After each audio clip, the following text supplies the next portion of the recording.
SoCal Connected is made possible through the generous support of the Amundsen Foundation, serving the Los Angeles community since 1952. On tonight's SoCal Connected. Influencers, they are everywhere. Social media marketing today is really the wild, wild west of commerce. If you have a larger following, more people are going to pay attention to you and you have more influence. I think making viral videos is like a drug. You get addicted to it. I just needed to get that next viral video. You may not know it, but you're living under the influence. In the end, people have some sort of talent, even if that talent is no talent.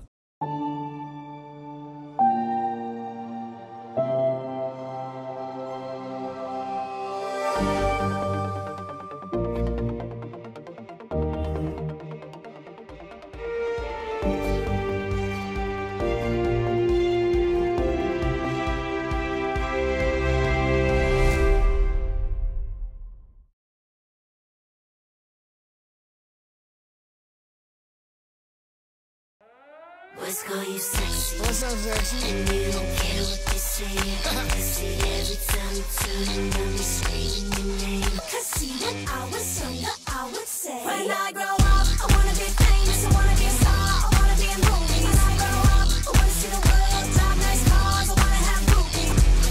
I like the outfits of like Rocky Barnes and Sincerely Jules. Like, oh, this is how I wear it, like giving people advice. I follow Suzanne Hendricks, Irene Cara, and Olivia Coco. I love her. I like Kim K's stuff and Styled by Foosh. Her stuff's amazing. All the Kardashian stuff. But anyone with good clothes and stuff you can actually buy. James Charles. I love him. Shane Dawson. Yes. Andrew Russick. Andrew Russick. She's gorgeous. Oh my God.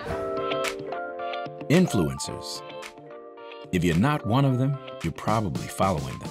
Being influenced to buy the right products, wear the right clothes, or go to the hottest places. They're the tastemakers, brand ambassadors, beauty gurus, and trendsetters of the internet generation. And being liked, followed, and shared is a big business.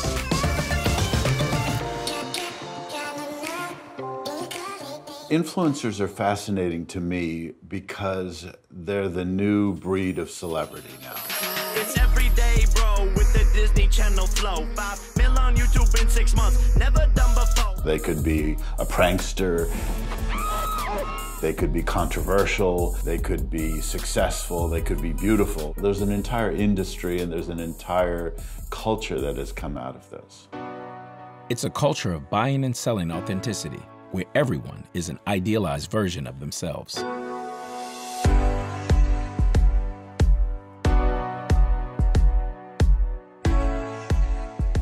People are involved in their phones, so they want to paint a beautiful picture of how their lives might be. Kia Ilulian owns a cafe across the street from the famous Pink Wall on Melrose Avenue, where people line up every day to take the perfect photo for Instagram. I never thought that people would come from across the world to come and take a picture in front of that pink wall. It's a crazy era we live in. Tourists come to the cafe to get their selfie, Kim Kardashian's face, or popular hashtags printed on their lattes. I think that every single major influencer has been through our doors with a little bit of filters and some airbrushing. Everybody can be a model these days. There's nothing to stop you, and we welcome that. Everyone can be a model, but only a handful achieve internet fame, while the rest, many of them teens, are targeted by marketers to buy and sell more products.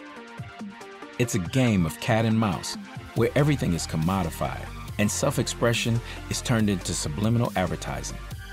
The real winners are the brands, and of course, Instagram. The platform has an estimated worth of over $100 billion. As for the influencers, it all starts with a like.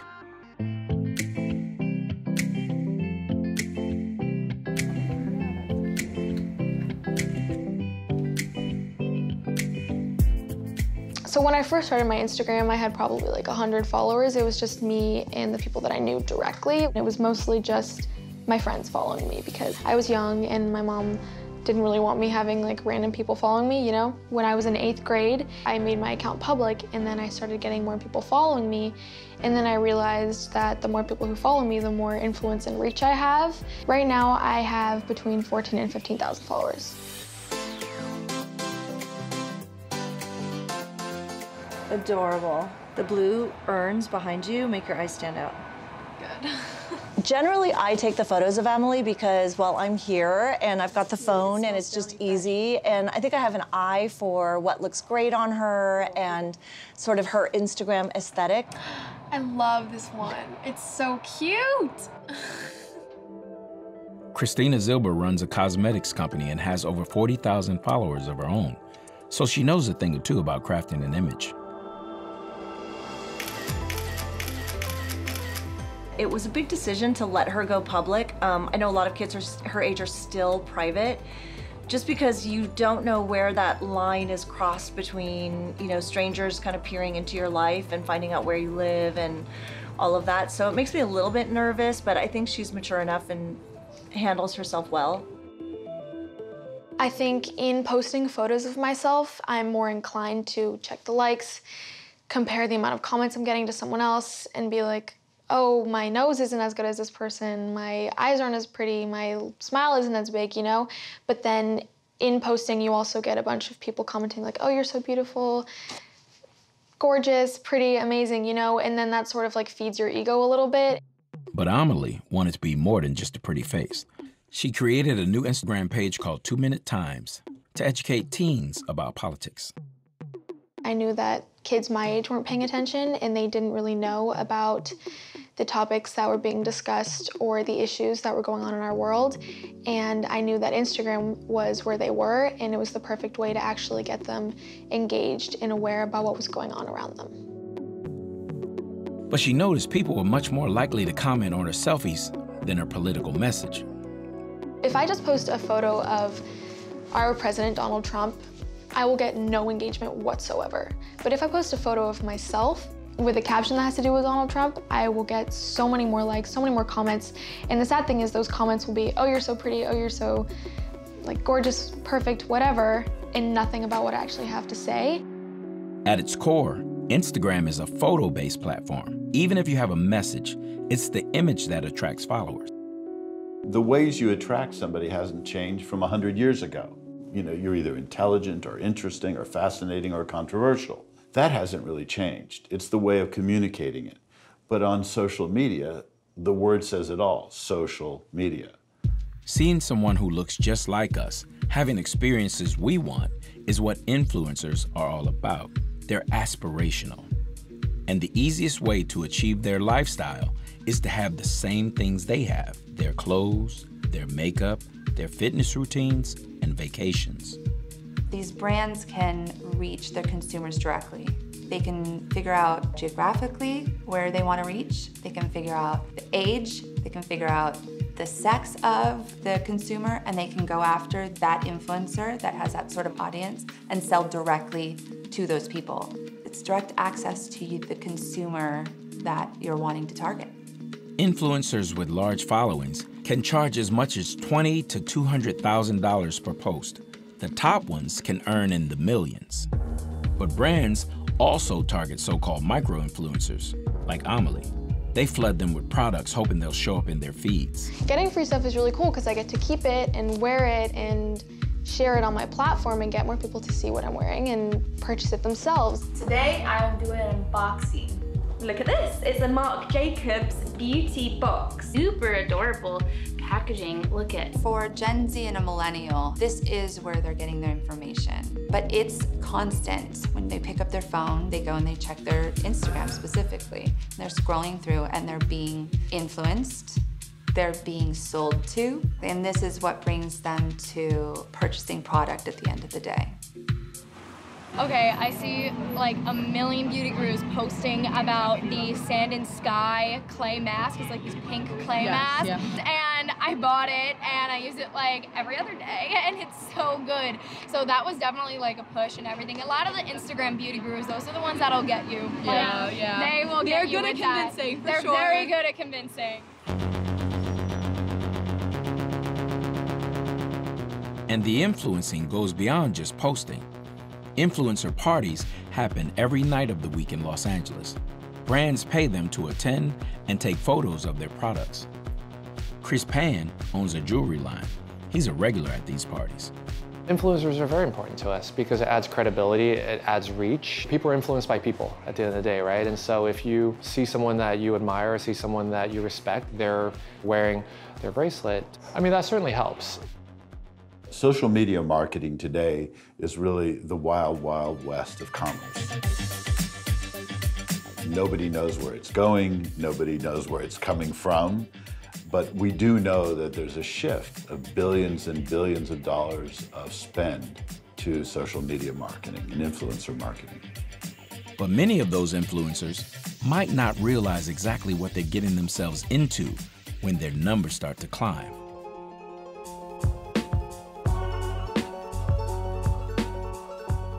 I started using Instagram 7 months ago. I posted a picture of me and Bill Nye in the gym, and I guess it went kind of viral. So when I saw the likes going up on the picture, I felt confused and I didn't know what was happening. And then people started reposting it and it got more attention, I guess. He said I have about 29,000 followers. I'm like, how do you get all these people? Do you know, he said, well, I guess I'm hot. Robert Safar started using his Instagram to talk about music he liked, a genre called sad boys. I like melodic rap, I guess you can call it. I mean, a lot of artists follow me, and like a lot of artists know who I am. Lil Nar DM'd me because I put him on my story because I was listening to a song, and he said, "Gang, appreciate that, family." And then we've been talking.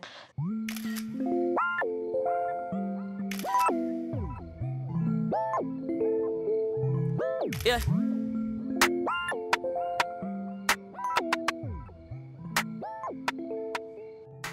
Brands just started hitting me up, asking me to promote their clothing. So I said yes. So this is a shirt I got today. It's called, it says Bloom on it. Here's from like a hoodie from another brand. Here I have a shirt from a company called Half Evil. I got this one hat. I don't really know what this means, but it's like cool, I guess. Then some company just sent me like a shirt with waffles on it. I don't know why. I guess I consider myself an influencer. I have no clue what an influencer means or is. When Robert first started getting, packages in the mail, at first I was really shocked. Like, I mean, who would send the package to Robert? Then I asked him, I say, who are these people, He say, oh, that's from Instagram. I'm like, Instagram, who's Instagram? It's like weird people following what I do and stuff like that. It's a lot of eyes on me, and it's kind of scary. I don't know, I get a lot of DMs asking for help. Like, some of them are like depressed or some have anxiety and they don't know how to deal with it. So they try to ask me for help, and I try to do as best I can, but I'm only 14, so I don't know about the real world that much. It's people are really mean on the internet. So if I say anything wrong, people get mad. Some will be kill yourself, so I just delete those. Then some call me a fag. I'm cause I'm Middle Eastern, people expect me to be they just comment you're they comment rich Arab fag, or stuff like that. Maybe they just don't like me, I don't know. I guess I don't let it bother me, but to an extent it bothers me.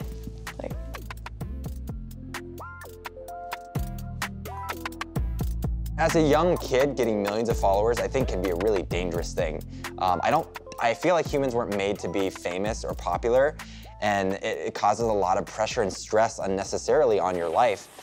At 28 years old, Zach King is an industry veteran. Please welcome Zach King. He became social media royalty And like all great things on the internet, it started with a cat video. I grabbed my buddy's kittens. Aaron and I filmed a video with them. We added the lightsabers in, and all of a sudden, we posted it. We made it in like 12 hours.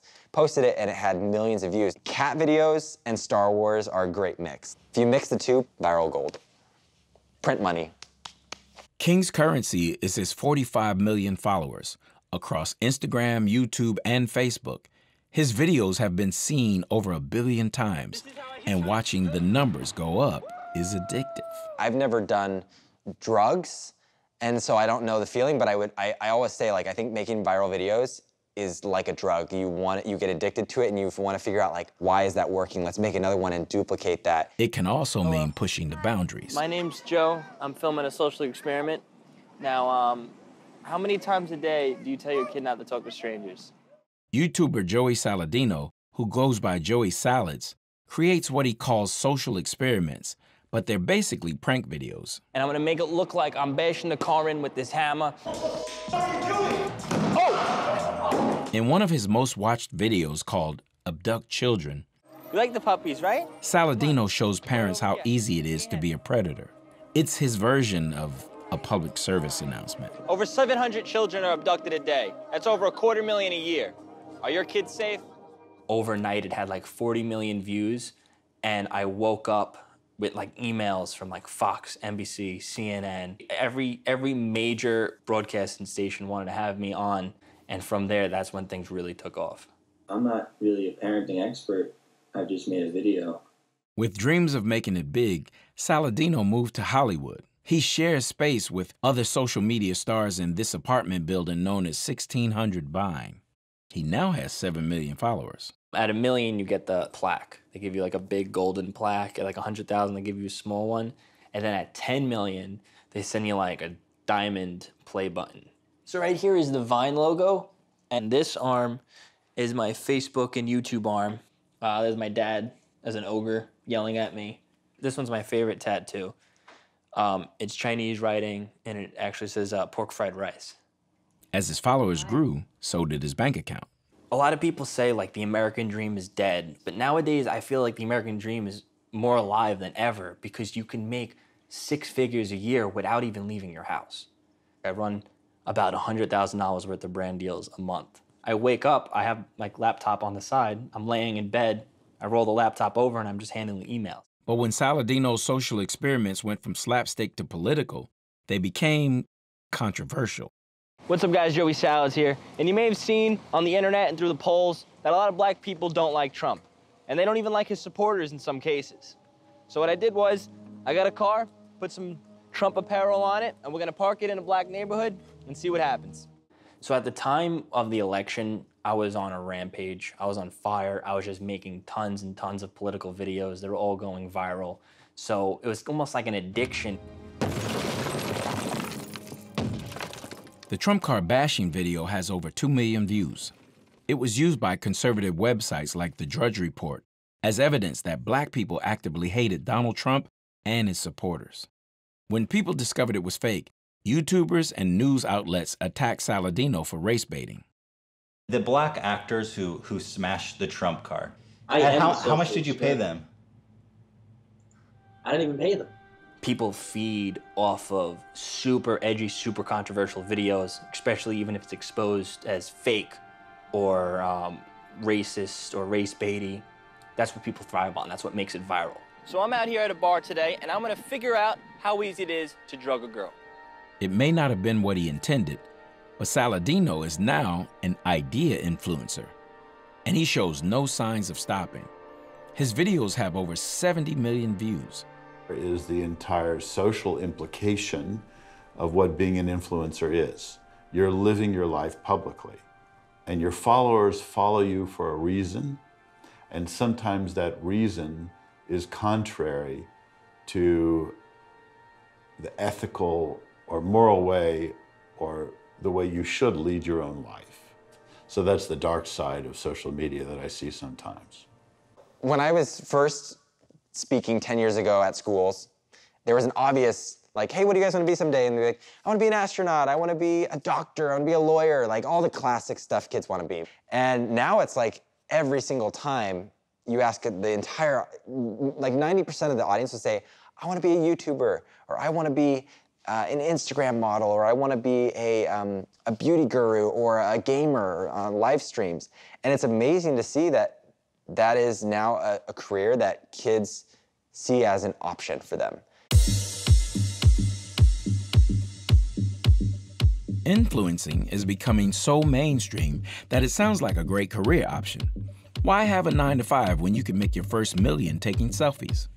But there's no roadmap for how to go from 0 to 10 million followers overnight. Not everyone goes viral.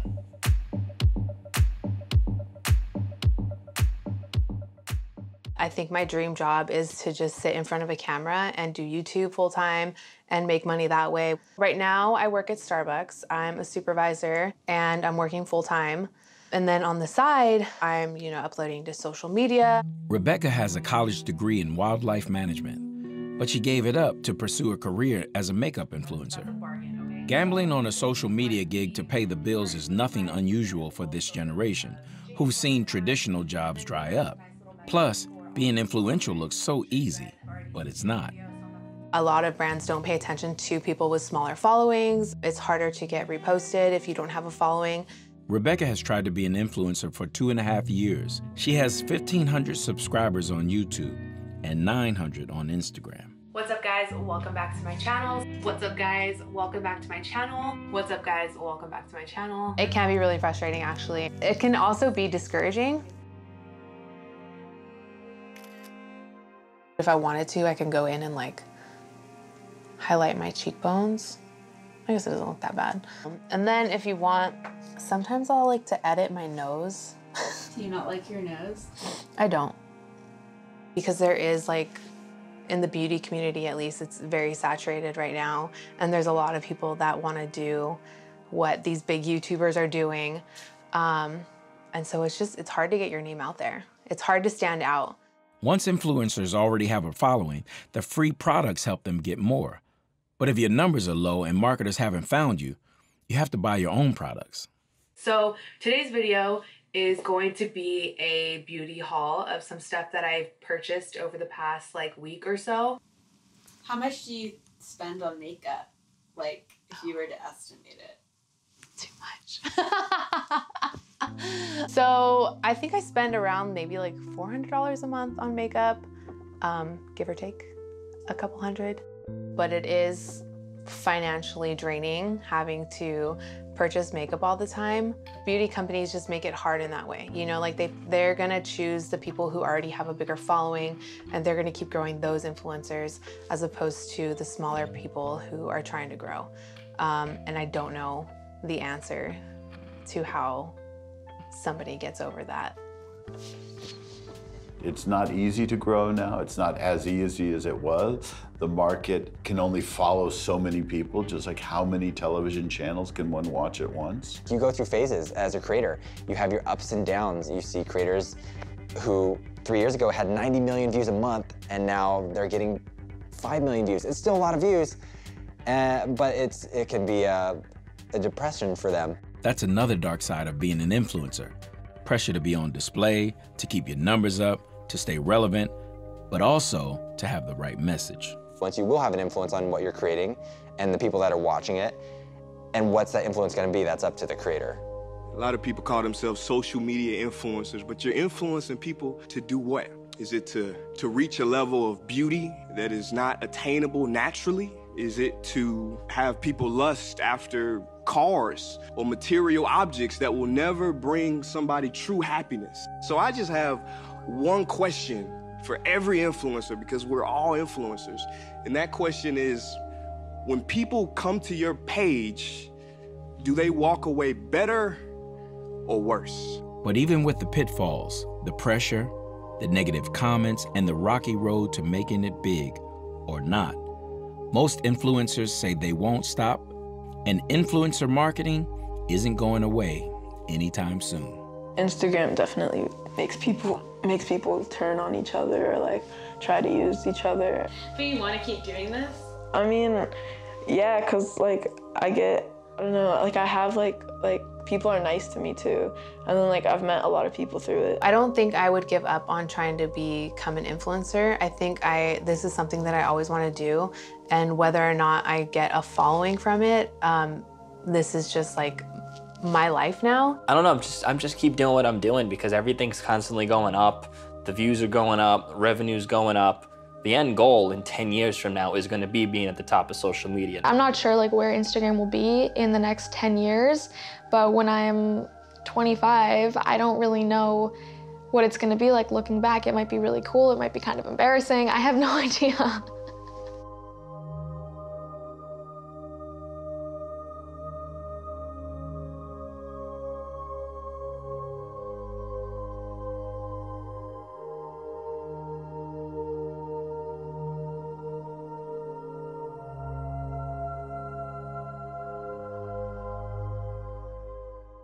When I grow